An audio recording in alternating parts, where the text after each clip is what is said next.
1,047 days. That's a lot.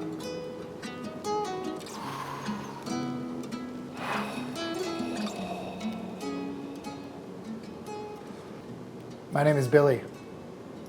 I'm 37 years old, and I have a drinking problem. Had a drinking problem. Have a drinking problem? I think I had a drinking problem. Let me tell you more. I don't think the internet has a shortage of people talking about their sobriety. And I'm not under the impression that I'm the only one talking about quitting. So why, you ask, in 2024, am I recording a video about quitting drinking? Well, this video isn't about me. I mean, it kind of is, but it isn't. I'm not here to tell my story to make myself feel better. I'm sharing it because it might just connect with that one person who's struggling with their drinking, or on the fence about quitting, or is looking for a roadmap to what quitting might look like for them. I'm sharing because someone might see a little bit of themselves in me and my story, and that might give them the motivation to take the next step. So we're going to cover it all.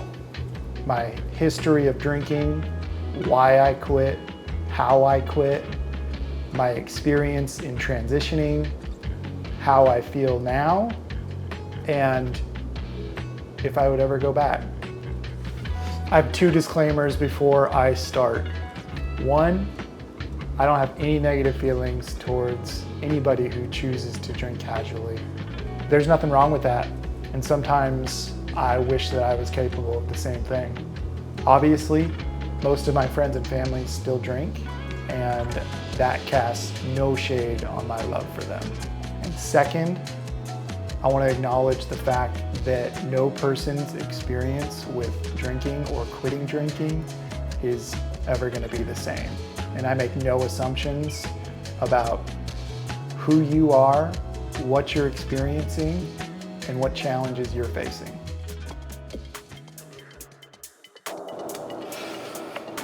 This part's going to be hard. So let's go back to the beginning. I started drinking before I was 21. I had my first drink around the age of 15. Then I grew my expertise around age 17 or 18. By age 21, I was a full-blown drinker. Most weeks I would drink a few beers every night and then binge drink on the weekends, which often led to blacking out. I never, literally never missed a weekend of drinking. And that trend only grew over time. In the beginning, it was fueled by social involvement. It evolved to drinking when other people were around, but not always drinking. And by the end, I was often drinking alone. In my 20s, I took pride in how much and how often I could drink, and going to work buzzed or hungover from the night before was a badge of honor for me. But in my 30s, that all faded quickly. My drinking pattern accelerated at the beginning of 2020. Who knows why? And from March 2020 to November 2021, I was drinking on average 12 or more beers a night. Fuck, that's hard to say. That is insane. I still struggle to say it out loud. So I had a problem. I had a real problem, and I needed to change. There wasn't a defining moment in my switch to sobriety. I didn't get a DUI. I didn't get fired from my job. For me, it was a piling up of problems, like voices in my head, that eventually grew to an unbearable crescendo. This is what the voices were saying. I can't focus in work or in life. I'm gaining weight.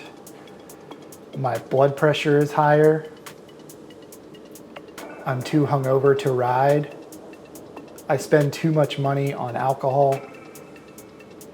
I say no to commitments. I'm not sleeping well. I'm always tired. I can't feel my emotions, and I am embarrassed about my drinking.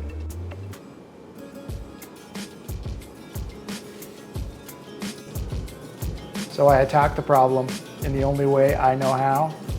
That's overconfidence and utter naivete. It was hard. It was fucking hard. It was the hardest thing I've ever done. I hadn't skipped a day of drinking in years, not to mention a week or a month. I didn't have a plan, but I was determined. I made a couple of attempts early on to quit that failed. After each false start, I gathered more tools that would boost my momentum for my next push. I got on sobriety apps. I found communities online of other people who were quitting. I found drinks and non-alcoholic drinks that I actually liked. And I watched YouTube videos of other people who were going through what I was experiencing. And just like other things that I've done in my life that were hard at first, I learned and I grew with each repetition and each failure.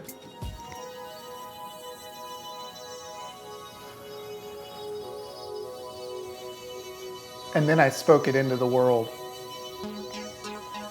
I told my friends and family that I was quitting. And at that point, I had passed the threshold, and going back to drinking would have been weak. And in my underdeveloped, emotionally stunted drinker's brain, I wasn't allowed to be weak. I had to prove it to myself, but more importantly, I had to prove it to the people I love that I was capable of doing this.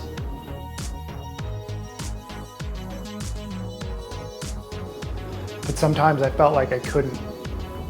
It took 100% of my willpower to drive past that corner store on the way home from work and not stop. Every day from 6 p.m. to 9 p.m., there would be a hurricane in my head, vacillating between trying to convince myself that having a drink wouldn't be an issue and reminding myself and remembering that actually I can't, and trying to calm that storm. Every day was a battle, and some days I was dangerously close to losing the battle. And the social pressure is real. I wanted to fit in with the people around me.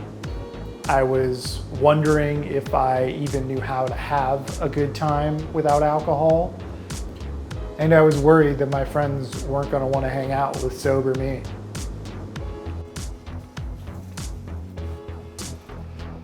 Now, please don't get me mistaken. I feel very lucky to have incredibly supportive friends. They were great allies in my transition, but even in their support, those first conversations were incredibly fascinating.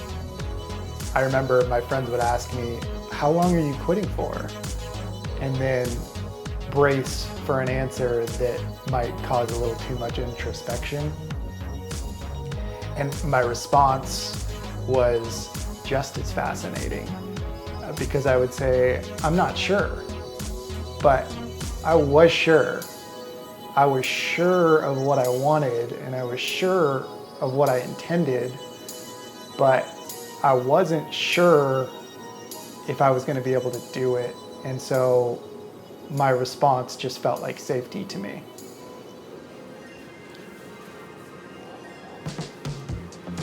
Since you're still with me, let me share with you something that I wish someone had told me when I began my journey to stop drinking. And that's that it gets easier with time. Those tendencies and those internal pressures, they get weaker with time. After 2 weeks, it was easier to manage. After 2 months, it was even easier. A year after, I found myself barely even thinking about it. And now that we're almost 3 years out, I can be around people drinking and it doesn't even ping my radar. But I do acknowledge that for some people, it may be more difficult. I did experience withdrawal symptoms, but I know that for some people, those symptoms can be so extreme that quitting with just willpower is not a possibility.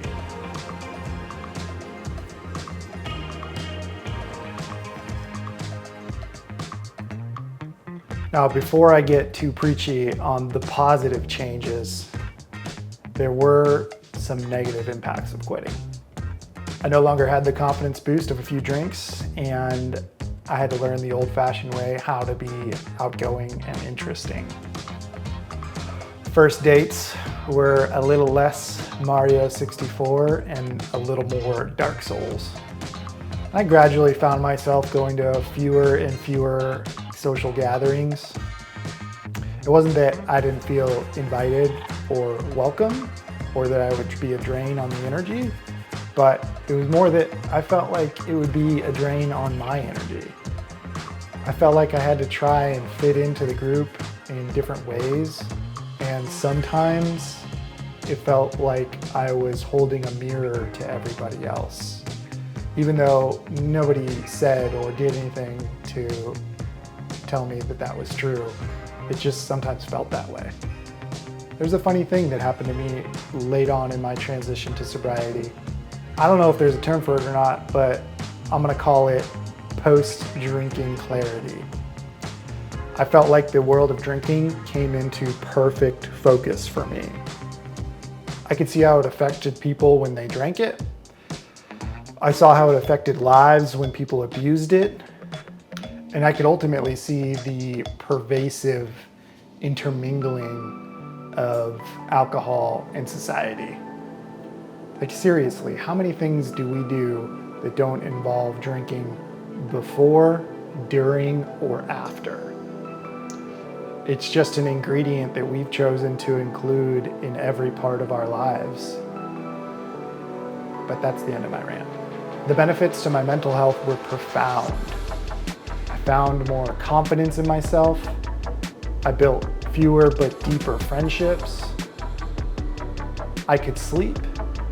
And the wildest thing of all is I could finally feel all of my emotions.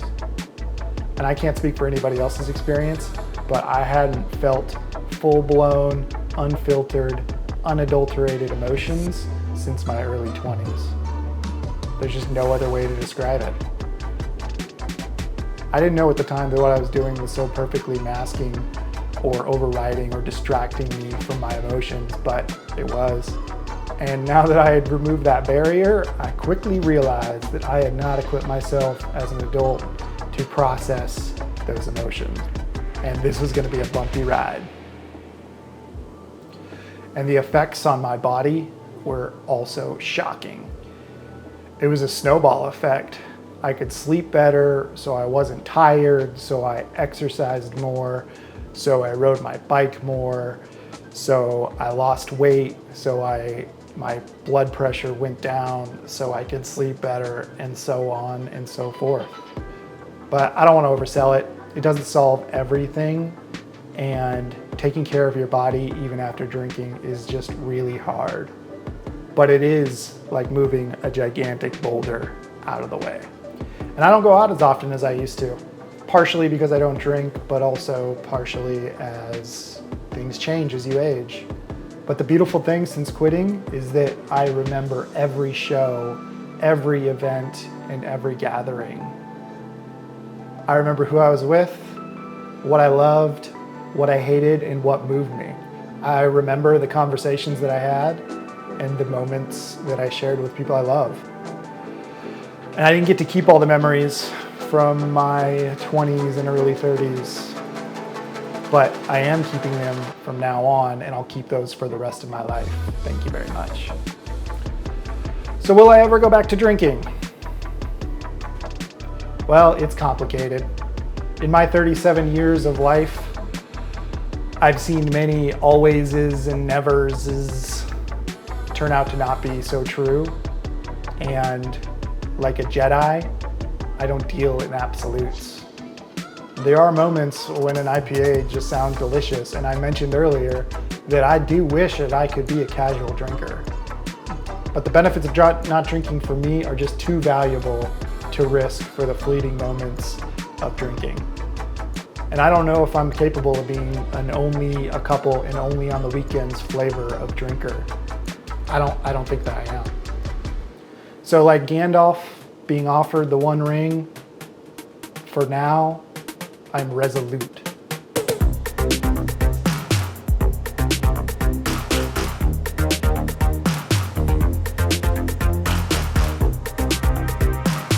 Thanks for hanging with me.